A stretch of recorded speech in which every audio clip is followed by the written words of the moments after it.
dura. O sea, va a tener la corteza una consistencia que dura, ¿no es cierto? Diferente a las dos consistencias que hemos trabajado, que ha sido un poco más que una textura más suave, más flexible la corteza.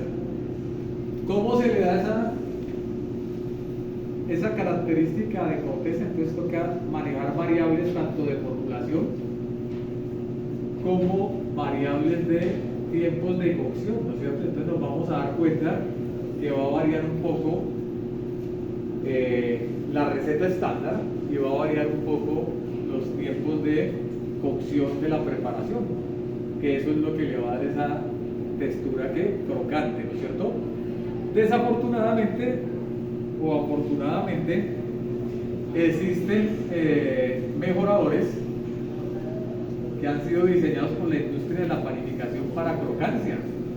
Entonces, por ejemplo, nosotros vamos a un Éxito, vamos a un Carulla y nosotros por la mañana sale un baguette y a las 2-3 horas tiene la misma crocancia, ¿no es cierto? Pero eso se debe al uso de estos mejoradores, que lo que hacen es que se mantenga esa crocancia. O sea, hay químicos que ayudan a que esa crocancia se mantenga por más tiempo, ¿no es cierto?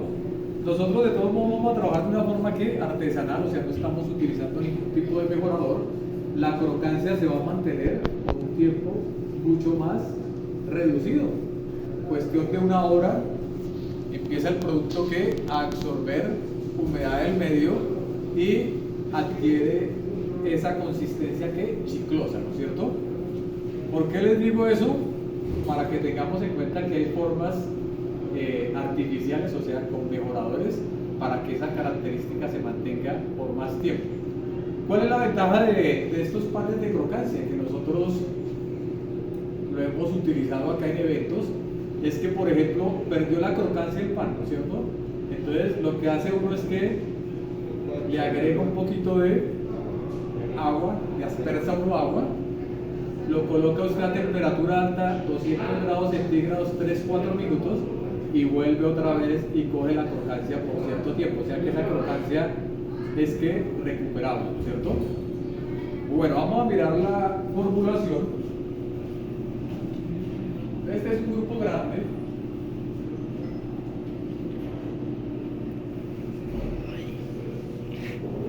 Vamos a hacer solo un representante, que es el pan vienés. No pan de Viena, que fue el primero que hicimos, sino vienés, ¿no es cierto? Que básicamente es un baguette recubierto con ajonjolí, ¿no es cierto?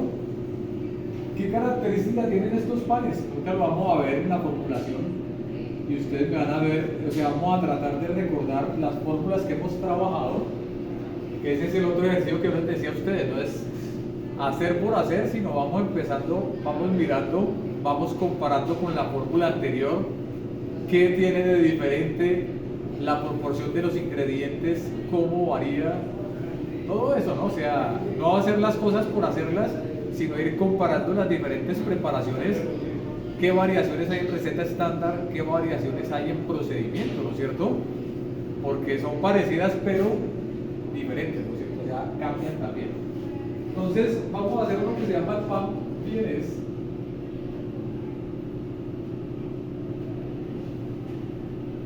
¿Qué decimos que es un baguette, una baguette recubierta con ajonjolí? ¿Qué ingredientes creen ustedes que vamos a trabajar nosotros aquí en esta fórmula?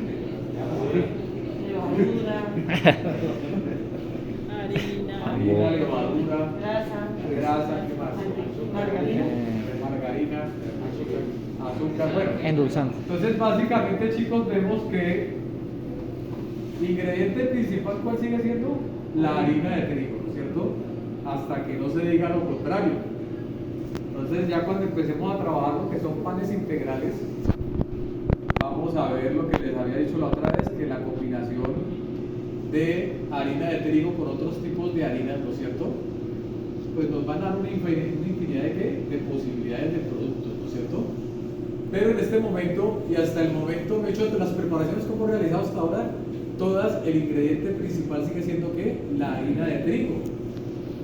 Ya habíamos dicho que la harina de trigo tiene unas características especiales, las habíamos dicho, o sea que se forma ¿qué? Gluten. ¿Debido a qué se forma el gluten? ¿A la hidratación de qué? De dos proteínas que tiene la harina, ¿cuáles son?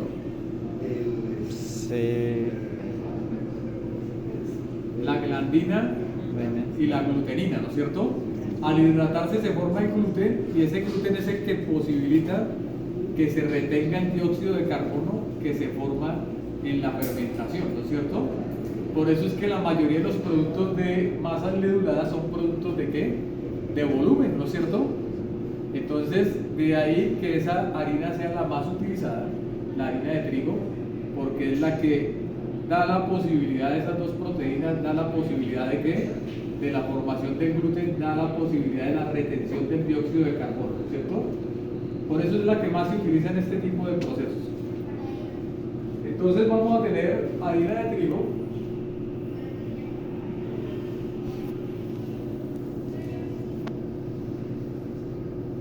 seguiría siendo que el 100%. Vamos a trabajarlo en base, cada brigada lo va a trabajar en base a 500 gramos, ¿no es cierto? Vendría la sal, ¿no es cierto? ¿Se cansa? Ingredientes súper importantes. No, sí, todo bien. Todo bien.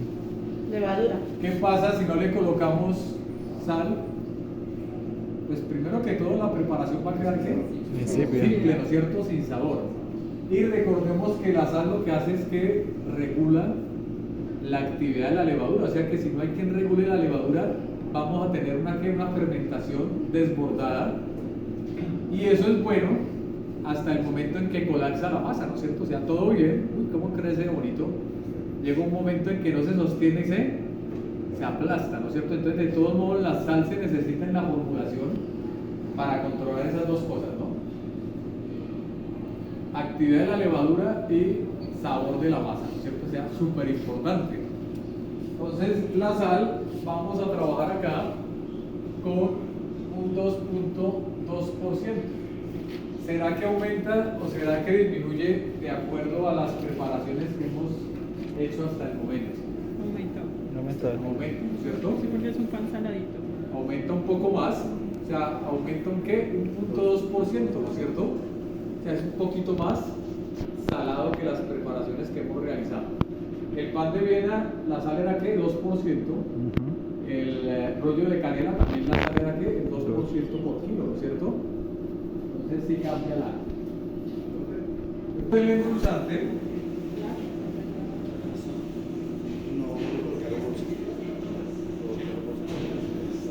Vamos a seguir trabajando, pero pues el más económico, ¿no es cierto? El de combate, que es el azúcar ¿qué? Refinada o azúcar corriente. ¿Esa sería la misma azúcar glass? Vamos a trabajar. ¿Esa sería la misma azúcar glass o es diferente? No, la glasa es diferente. La glasa en grado de pulverización es mucho mayor. Será mucho más suave, ¿no? La preparación.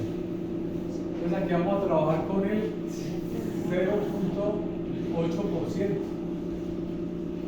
Grasa. Aquí se puede trabajar con diferentes tipos de grasa. Pues aquí la que nos queda más fácil adquirir es la margarina, pero el pan francés, o sea, los panes de corteza, quedan con un sabor especial y una crocancia especial cuando se trabaja con manteca de cerdo, ¿no es cierto? Entonces, para que ustedes lo tengan presente, podemos utilizar la manteca de cerdo si la tenemos, pero pues en este caso vamos a trabajar con margarina. 0.8%.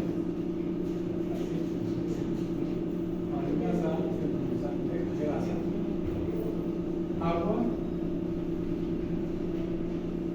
más o menos, vamos a trabajar un 60% de agua y ajonjolí. Vamos a trabajar acá según necesidad, nosotros para que nos alcance. Y aquí coloquemos la levadura, ¿no?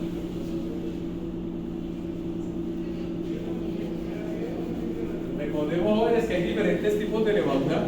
Habíamos estado trabajando con levadura fresca, ¿no es cierto? La que viene basta, ¿no es cierto? Presentación de libra, ya se acabó. Entonces toca trabajar con ¿qué? Con la que tenemos, con el plan B, que es la levadura seca instantánea, ¿no es cierto? Pero entonces, chicos, a diferencia, o sea, encontramos levadura seca, granulada y levadura seca instantánea. Entonces ustedes pueden observar que la granulación es un poco más fina, y la gran diferencia de esta levadura con la seca granulada es que esta yo la puedo utilizar directamente en la preparación. No hay O sea, no hay necesidad de activarla, esta es levadura instantánea. La otra levadura sí me toca activarla en agua tibia y azúcar, dejarla 20-25 minutos hasta que desarrolle espuma, y ahí sí utilizarla en el proceso, ¿no? Esta yo la puedo utilizar directamente, y hay que tener en cuenta que se utiliza una tercera parte de la fresca, ¿no es cierto? Profesor, o sea que esta es más efectiva. Vamos a trabajar Yo lo uso un con dry concepto freeze, de levadura instantánea.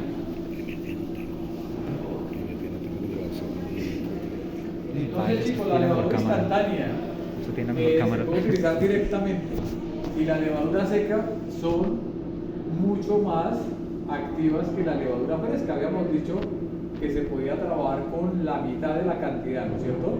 Porque tiene el doble de actividad. Eso es bueno que lo tengamos en cuenta, porque si yo le agrego la misma cantidad de levadura fresca, por un lado nos va a cambiar el sabor de la preparación, o sea, se va a sentir el sabor a fermento muy marcado, y por el otro lado se está afectando el bolsillo, ¿no es cierto? Porque eso tiene un costo, y si yo gasto más de lo que se necesita, pues ahí se está aumentando el costo de la preparación. Entonces, levadura instantánea utilizamos la mitad, ¿no es cierto? Estuviéramos trabajando en una empresa como Carulla, allá trabajamos otro tipo de levadura, que era la levadura líquida. La levadura líquida, como su nombre lo indica, viene en esa forma, ¿no es cierto? Líquido, pero entonces cambia porque tiene 6 veces la actividad de la levadura fresca. O sea que si yo voy a trabajar 40 gramos de levadura fresca por kilo, de la otra me tocaría trabajar aproximadamente por ahí 6-5 centímetros cúbicos de levadura líquida, porque es mucho más concentrada, mucho más activa, ¿no es cierto?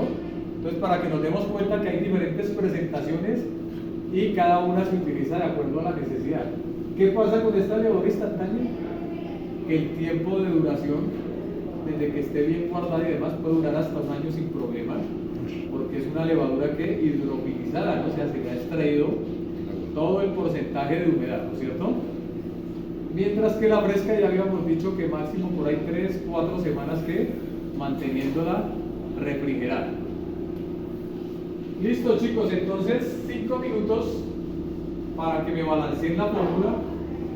Entonces ahí por grupitos, por brigadas, 5 minutos, ya paso uno para que me la pase. La masa danesa completamente diferente, ¿no es cierto? Si lo comparamos con el del pan de Viena y el pan molde, ya habíamos dicho que hay unas variaciones importantes acá en la parte de endulzante y en la parte de grasa.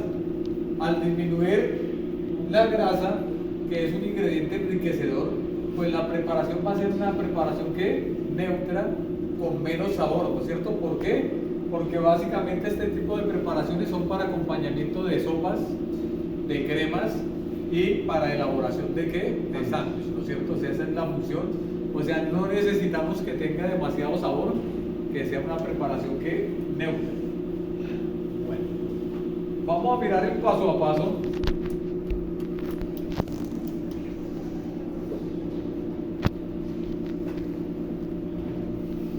Lo vamos a hacer de forma artesanal. Entonces cada grupo va a hacer su preparación. Ya sabemos cómo es de forma artesanal, ¿no es cierto? Lo primero que vamos a hacer, ¿qué es? A ver, ¿qué sienten ustedes? No, pero ¿cómo se llama eso? Alistamiento. Alistamiento, ¿no es cierto?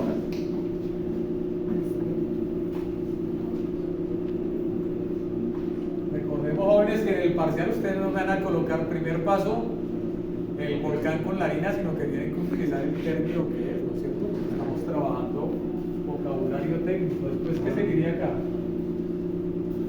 Ahora sí lo que estaba diciendo. Mise en place. Claro, en el alistamiento está el mise en place, ¿no? Procesos de limpieza, desinfección, verificación de ingredientes y demás. Ahora vendría el proceso de qué? Mezcla, ¿no es cierto? Entonces vamos a hacerlo exactamente igual que cuando hicimos el pan de Viena, chicos. O sea, tener cuidado que no haya que contacto inicial de la levadura con la sal para no ir a matar la levadura. Lo segundo que vamos a tener en cuenta, jóvenes, es incorporar el 70% del agua desde el principio, ¿no es cierto? Sin problema. 7 por 321, o sea, 210 de agua sin problema en el primer minuto de mezcla, y reservamos lo otro para irlo incorporando gradualmente, ¿no es cierto? Cuando hicimos ese proceso nos dábamos cuenta, jóvenes, que cuando no incorporamos el agua, ese 70% desde el principio, la misma masa que se forma empieza a oponer resistencia a recibir el resto del agua, ¿no es cierto? O sea, por eso es que es importante ese 70% al principio, ¿no es cierto? O si no, después no lo va a recibir, pero nos va a costar ¿qué? Más esfuerzo para incorporar. La mezcla la vamos a hacer exactamente igual, o sea, vamos a hacer el volcán. En el centro vamos a colocar ¿qué? La levadura, que ya vemos que es una cantidad baja. ¿Por qué? Por el tipo de levadura con la que estamos trabajando, ¿no es cierto? Ah, no, pero aquí está mal. No les voy a explicar la mezcla porque ya la hicimos una vez, ya sabemos cómo se debe hacer y demás. Trabajo que mecánico que va a permitir que se incorporen los ingredientes y se forme una masa que es que homogénea, ¿no es cierto? Este proceso de mezcla más o menos demora ¿cuánto? 12 minutos, ¿no? Ahí vamos a tener en cuenta que la masa se desprenda del mesón y se desprenda de las manos y vamos a obtener una masa que sea que suave, no tan suave como la que trabajamos con la masa danesa, pero sí más o menos parecida, ¿no? Como la que trabajamos con el pan de molde. Después de la mezcla vendría que un primer descanso.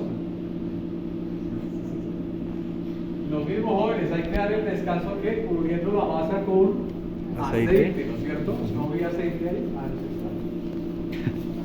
Ese descanso se lo vamos a dar de 15 minutos. Recordemos que si no se cubre la masa se reseca, pierde sus características. Entonces, siempre que la masa esté en reposo, hay que mantenerla cubierta con ¿qué? Con aceite. O vinipel. Cuarto, el acondicionamiento de la masa, ¿no?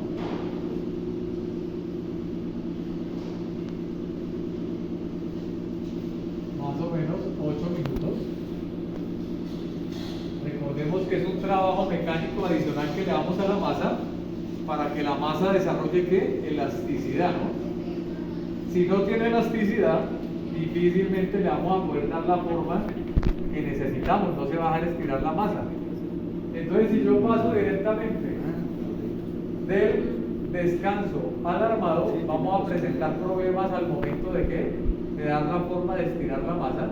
Se necesita ese trabajo adicional, se necesita ese descanso ¿qué? Adicional. Recordemos que aquí le estamos dando descansos mínimos, ¿no? Yo podría darle hasta 1 hora sin problema, pero aquí para agilizar le estamos dando 15 minutos. Después del acondicionamiento, ¿qué sigue? A ver quién se acuerda. El segundo Puede descanso. descansar. Un segundo descanso, ¿no es cierto?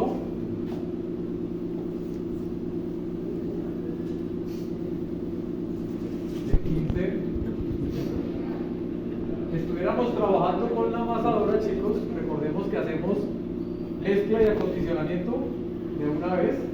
Mezcla velocidad 1, acondicionamiento velocidad 2 y se hace un solo descanso. O sea, esa era la diferencia entre trabajar de forma semi-industrial y trabajar de forma ¿qué? Artesanal.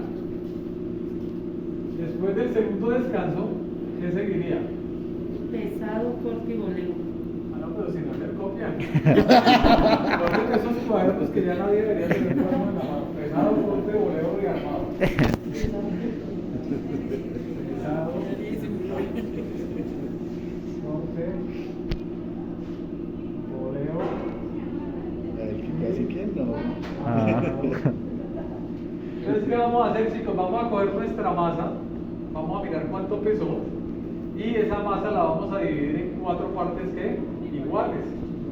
Entonces vamos a coger acá nuestra masa, la dividimos en 4 partes iguales y con cada una de esas partes vamos a realizar la forma que veníamos trabajando con el pan de Viena, que es rollo que sencillo, ¿no es cierto?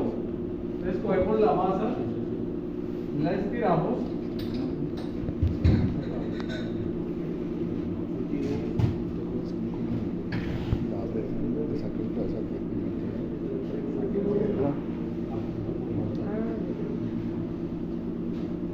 tenemos inconveniente.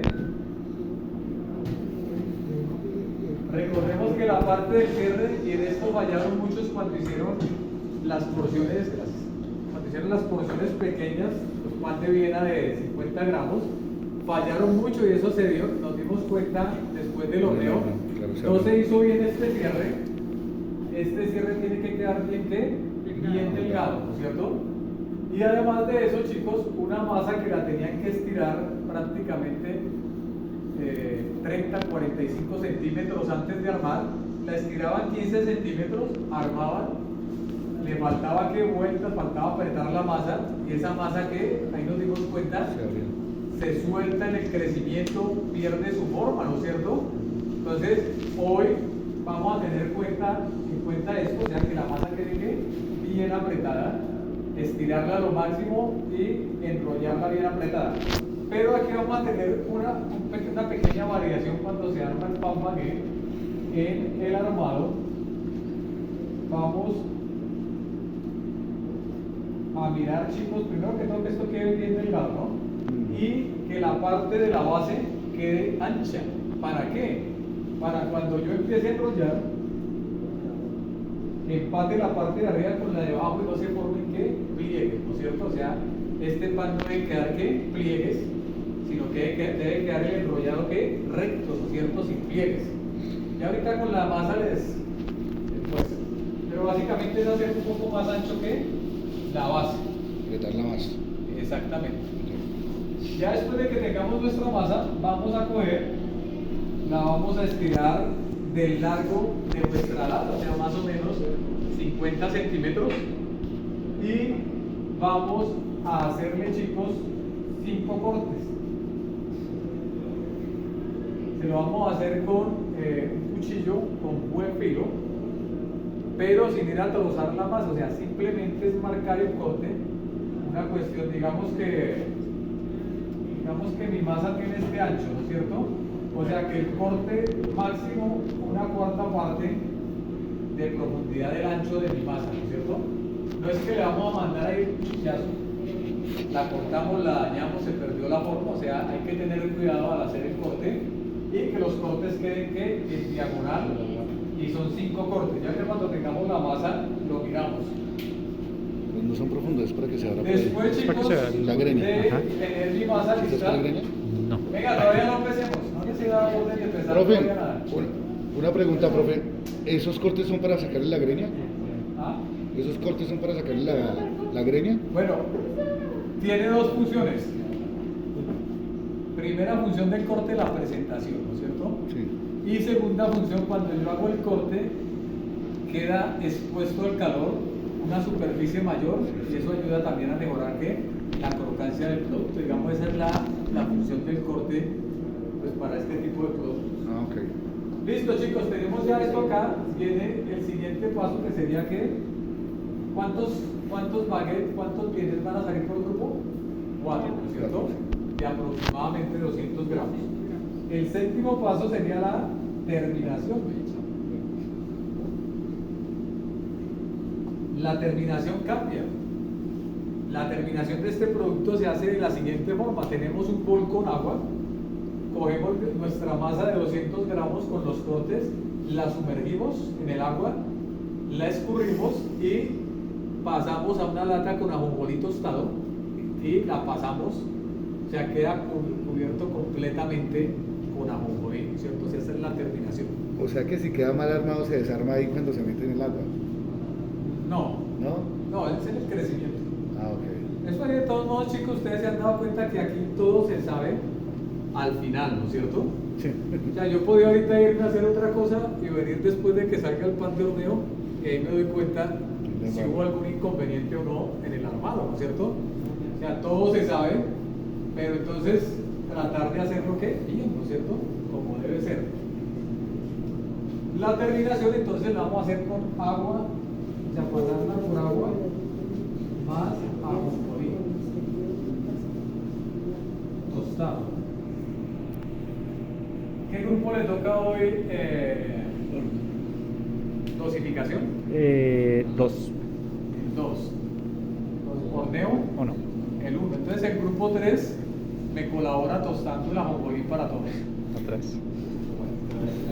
Entonces, chicos, después de la terminación, y que esto es tal vez lo más importante, viene la parte de del crecimiento, ¿no es cierto?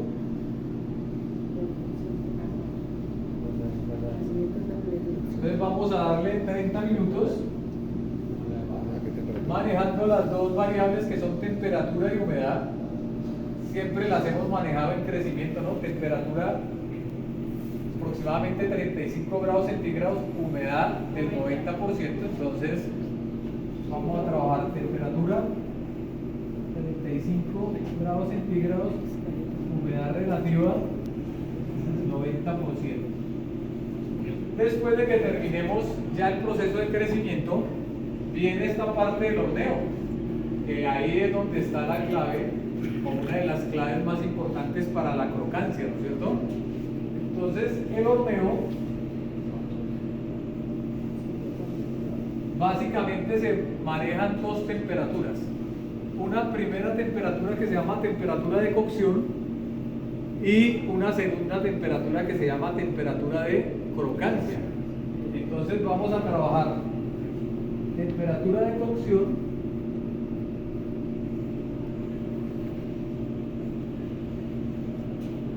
vamos a trabajar 190 grados centígrados por aproximadamente unos 8 minutos.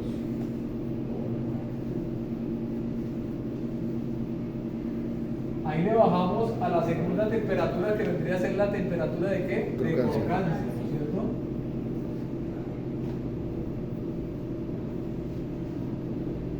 Entonces vamos a bajarle a 170 grados centígrados por aproximadamente unos 15 minutos.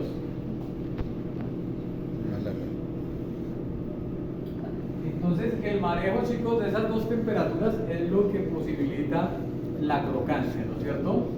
Aquí básicamente el horneo lo vamos a hacer en el combi.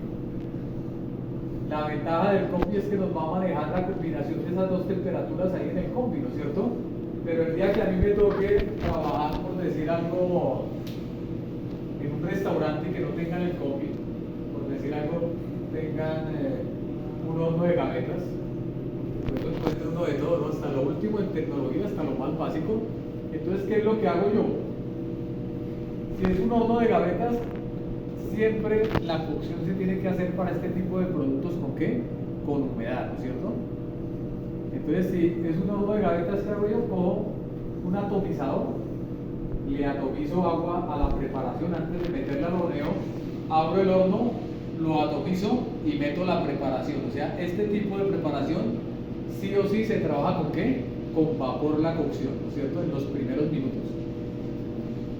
¿Qué haría yo? Primero temperatura alta, 8 minutos, 190 grados centígrados, y sin abrir el horno le bajaría después de los 8 minutos a 170 grados centígrados para que me dé ese cambio de temperaturas, esa humedad que queda sobre la superficie de la masa. Eso es lo que posibilita que la crocancia, ¿no? Al secarse por el calor alto, ayuda a que se dé esa crocancia. Entonces, tener en cuenta esta variante que no la habíamos trabajado con ningún otro producto, que es ese manejo de dos temperaturas, ¿no? Una de cocción, una de crocancia. La de cocción, ¿qué? Temperatura alta. La de crocancia, temperatura, ¿qué? Media, ¿no es cierto? Después de esto, chicos, vendría la degustación.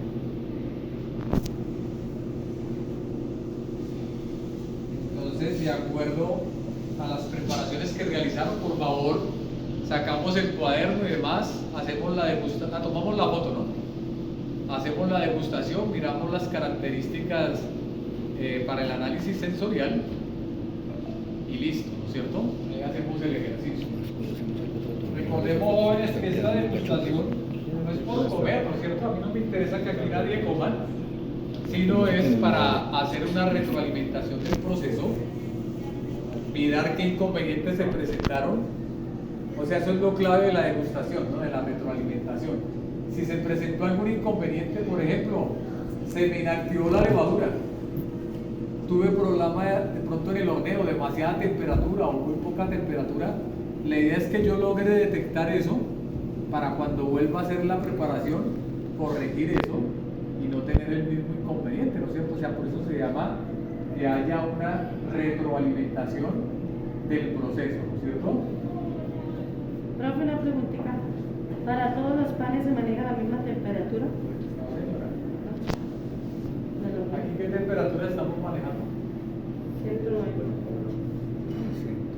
Depende del pan, ¿no? Para el molde, ¿qué temperatura se manejó? 140 por... Entonces, es la misma temperatura. Usted misma me está respondiendo, o sea, 140. dependiendo del producto, así mismo es la temperatura. Que esa, por ejemplo, la temperatura de 170 la trabajamos para los panes pequeños de 50 gramos, Viena, y aquí volvemos y utilizamos esa misma temperatura, pero antes hemos hecho una temperatura de cocción de 190, y hay una pequeña diferencia, porque primero arrancamos con temperatura alta y después se baja, ¿no es cierto? O sea, ese cambio de temperatura aumenta la crocancia del producto. Y ya no son 15 minutos, porque por ejemplo los panes pequeños eran 15 minutos a 170, aquí ya estamos hablando de que nos vamos a demorar 25 minutos, o sea, hay variaciones entre producto y producto, ¿no es cierto? Bueno, chicos, preguntas hasta el momento.